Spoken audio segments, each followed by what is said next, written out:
dalam bab indices, kita dah belajar tentang index notation hari tu, tentang pengenalan tentang index. Dia ada base, ada index. Lepas tu kita belajar juga cara nak convert number into index form, dan juga kita convert daripada index ke number, macam mana cara dia. Boleh tengok nanti video yang sebelum ni. Okey, lepas tu sekarang kita akan belajar tentang law of indices. Okey, law of indices ni ada banyak. Dia ada multiplication atau division semua. Okey, so kita go through one by one. Okey, first kita ada multiplication, iaitu pendaraban. Kita ada E kuasa M darab E kuasa N, dan cara dia kalau kita ada darab,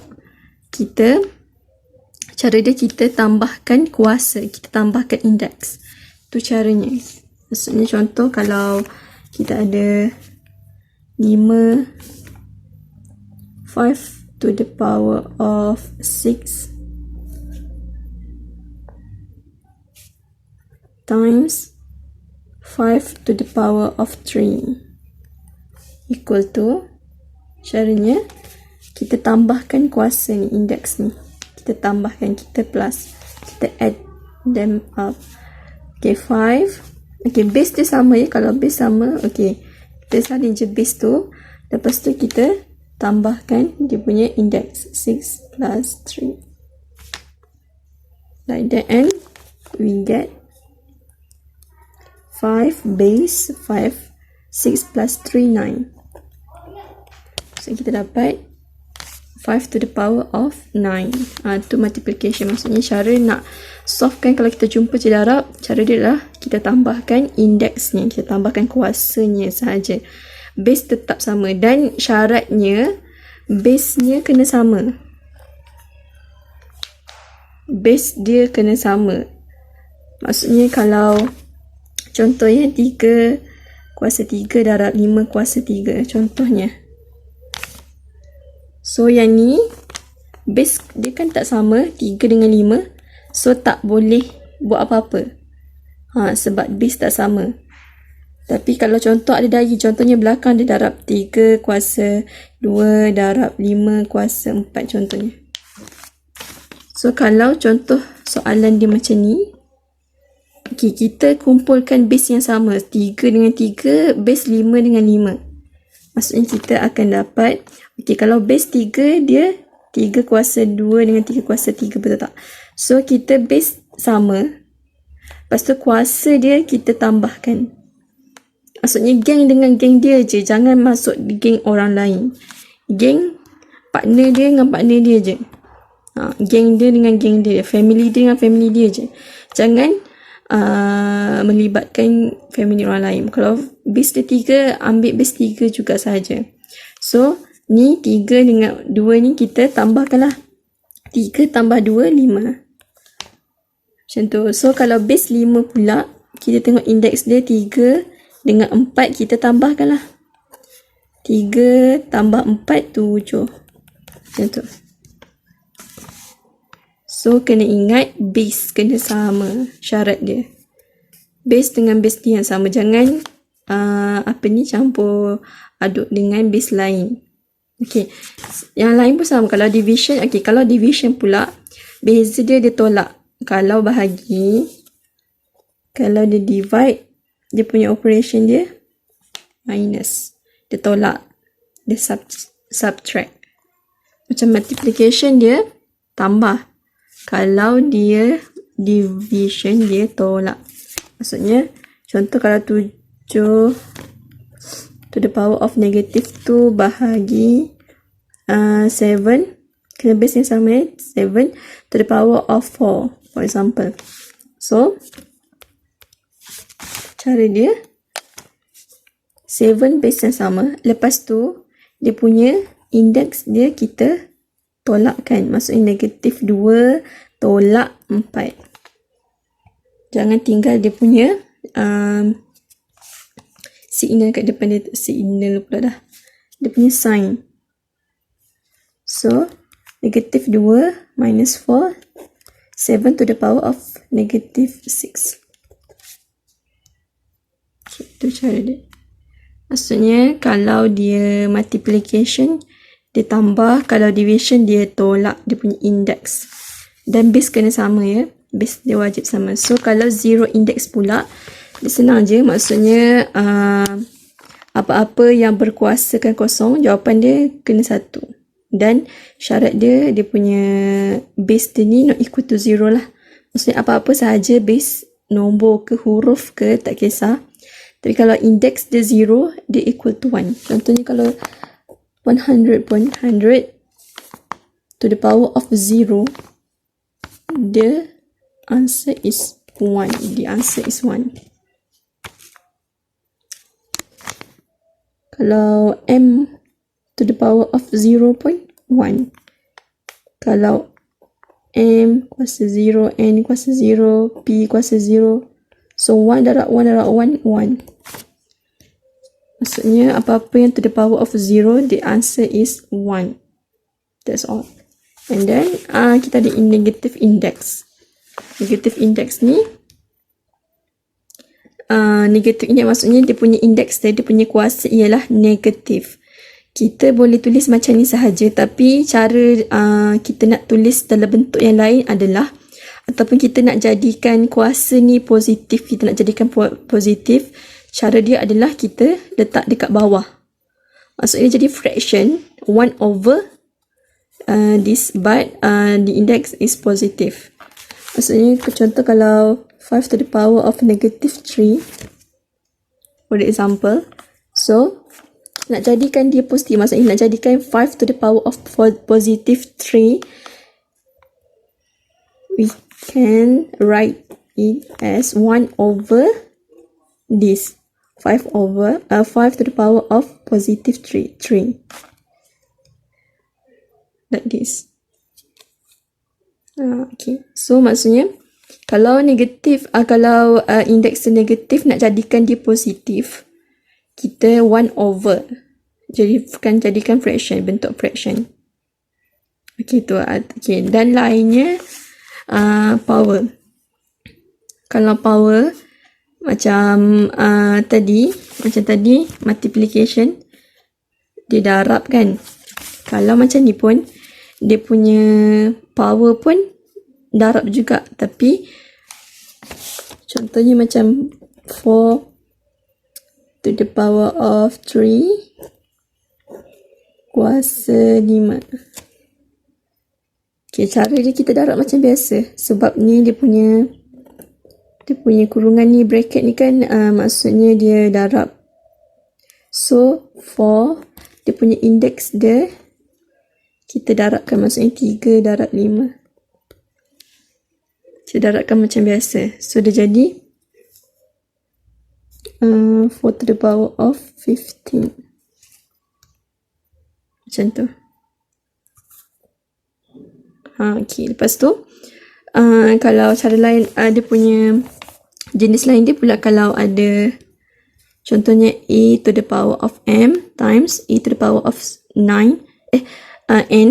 Okay, and then dia ada power, dia ada kuasa dekat luar ni. Okay, power ni, kuasa ni, dia kepunyaan semua yang ada dalam bracket ni. Dalam bracket ni kan ada A kuasa M dengan A kuasa N. So P ni dia kepunyaan dua-dua ni. Jangan kita ingat P ni kepunyaan dia ni je. Bukan, tapi kepunyaan dia ni juga. A kuasa M ni juga. Maksudnya apa-apa sahaja dalam bracket, kepunyaan dia. Maksudnya P ni kita macam kena kembangkan lah. Maksudnya M darab P, A pun yang ni N darab P. Jadi M A kuasa NP, A kuasa NP. Okay, kalau tak faham contohnya M kuasa 4 darab N kuasa 5.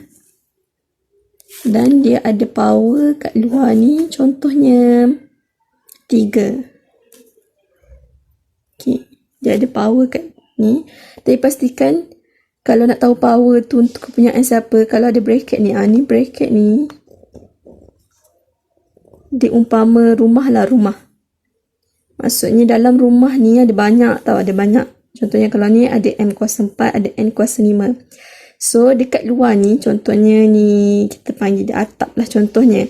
Atap ni dia kepunyaan semua yang ada dalam rumah ni. Dia bukannya hanya untuk N kuasa 5 sahaja, tapi 3 ni dia punya atap ni untuk kepunyaan semua yang ada dalam rumah ni.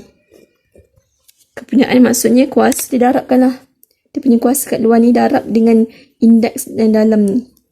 So dia akan jadi, okay kan kita ada M kan, kita ada M kuasa 4, maksudnya kuasa tu kita darabkan dengan power dekat luar ni, dia punya atap dia.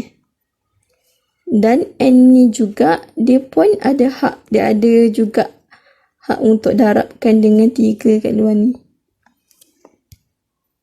Macam tu. So dia akan jadi 4 3 12, ni 3 15. So dia jadi M12 N15. Macam tu. Okay. Kena ingat tu dia punya konsep untuk power. So the last one is fractional index.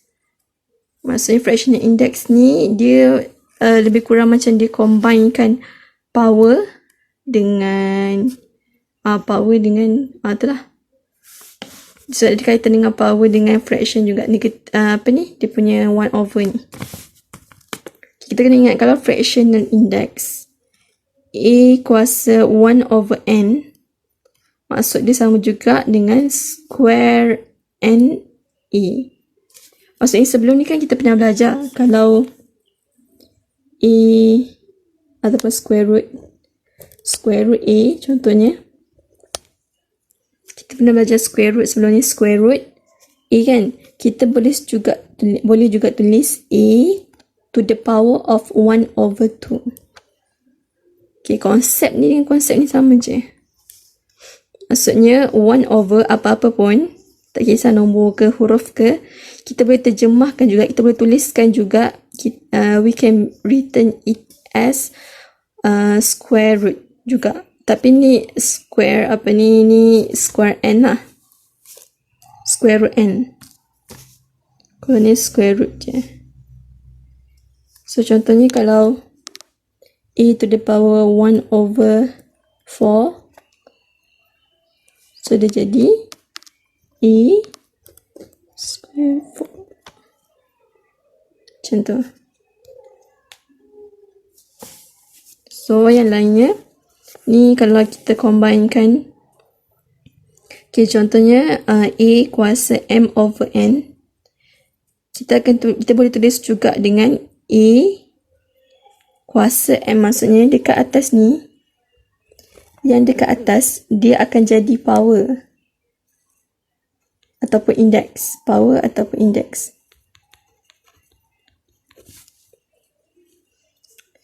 So M ni, yang maksudnya bahagian atas ni kita jadikan dia indeks. Lepas tu bracket, yang dekat luar ni, yang dia punya power kat luar ni, kita keluarkan.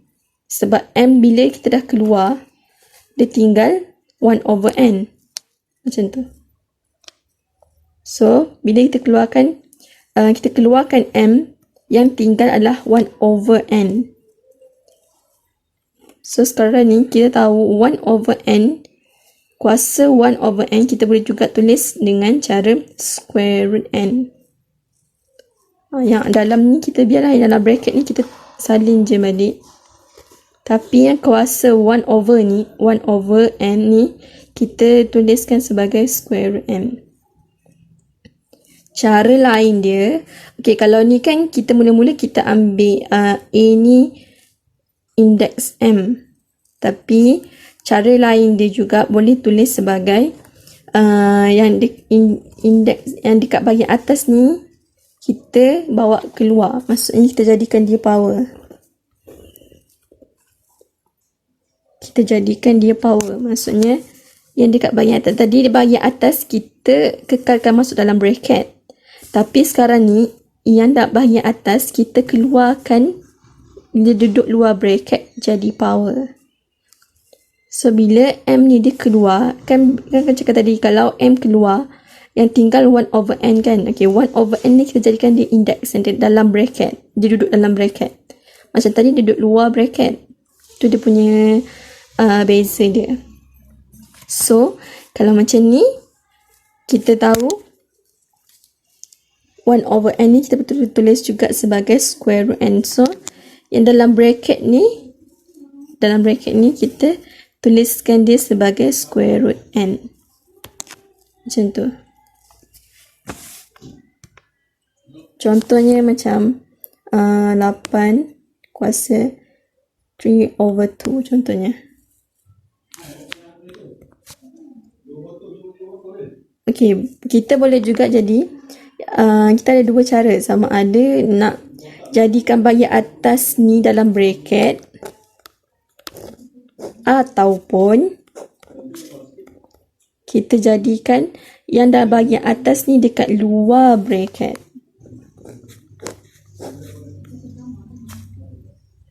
Okay, bila dah tentukan yang bahagian atas, kita tentukan bahagian bawah pula. Kita kena ingat tau, kalau bahagian atas ni kita keluarkan, dia tinggal apa? Dia tinggal 1/2. Kita keluarkan 3 dan dia akan tinggal 1/2. 1/2. So 1/2 tu nak letak kat mana? Okay, kalau bahagian atas kita letak dalam bracket, 1/2 ni kita letak dekat luar. Dia jadi power. Kalau bahagian atas ni, 3 ni, kita duduk dekat luar bracket. So, dekat dalam bracket, yang kita ambil yang selebihnya 1/2.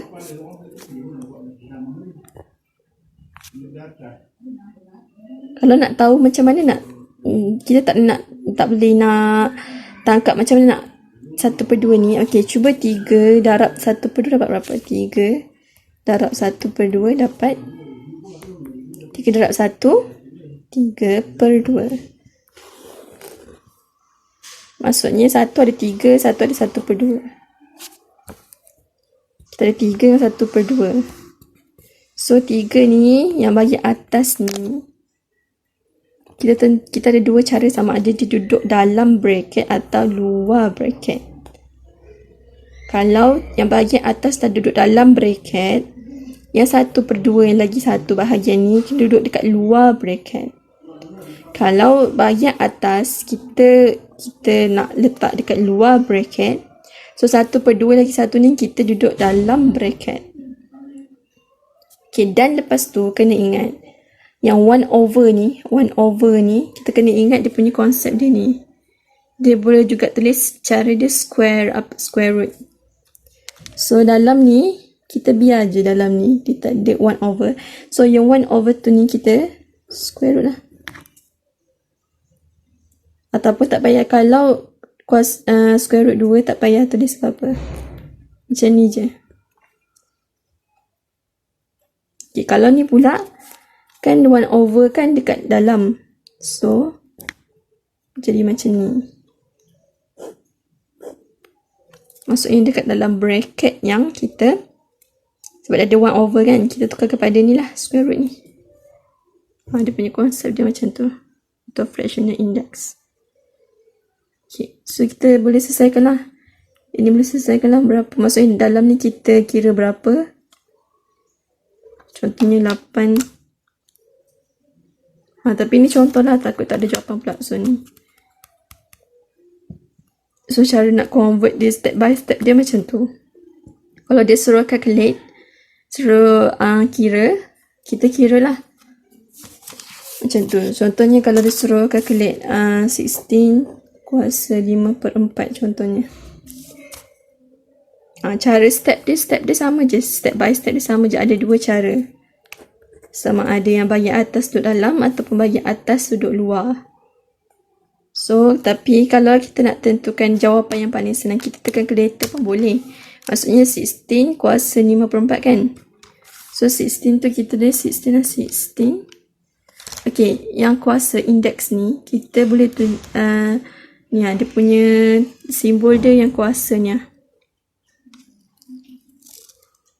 Okay, lepas tu kan dia fraction 5/4. So kita buat kurungan lah. Kurungan 5/4. Kurungan tu wajib ya. Ada. So 16 to the power of kuasa kurungan 5/4. Jawapan dia sama dengan 32. Okay.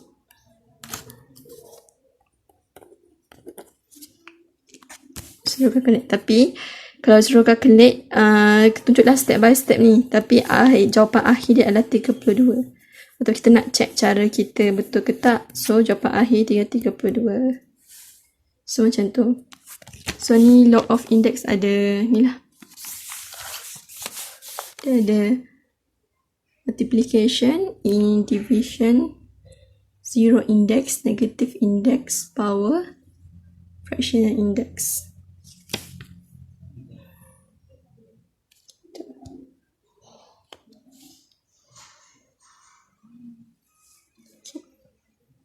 Itu cara dia.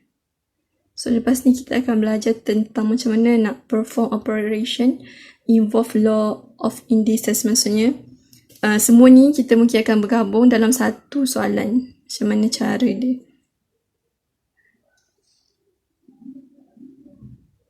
Okay, that's all.